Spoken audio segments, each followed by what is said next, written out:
কোনো মেয়ের দিকে তাকাবে না, চোখ বন্ধ করে গাড়ি চালাবে।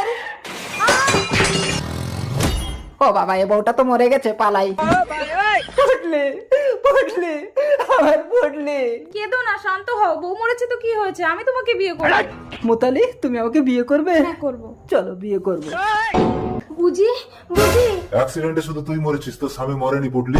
যমরাজ, আমার স্বামী তাহলে মরেনি? আমার স্বামী যদি অন্য কোনো মেয়ের দিকে চোখ তুলে তাকায়? চিত্রগুপ্ত রোবট, একে স্ক্যান করে দেখো তো এর পাপ পুণ্য কি আছে, একে স্বর্গে পাঠাবো না নরকে। Scan scan scan completed. এর কোনো পুণ্য নেই, স্বামীকে সন্দেহ করে এ নরকে যাবে যাবে। ও যমরাজ, আমাকে নরকে পাঠিও না, আমি তোমাকে ভীষণ ভালোবাসি। ঠিক আছে, সুন্দরী মেয়েদের উপর পাপ হয় নাকি? চিত্রগুপ্ত রোবট, এর সমস্ত পাপ ডিলিট করে দাও। ওকে জমরাজ, পাপ ডিলেট ডিলেট। সুন্দরী, এবার আমি তোমাকে স্বর্গে পাঠাবো। না না, ওকে মরতে গিয়ে আবার স্বামীর সেবা করে পুণ্য করে আসতে হবে, তবেই স্বর্গে যেতে পারবে। মরতে, তার মানে তো একে আবার জীবিত করতে হবে।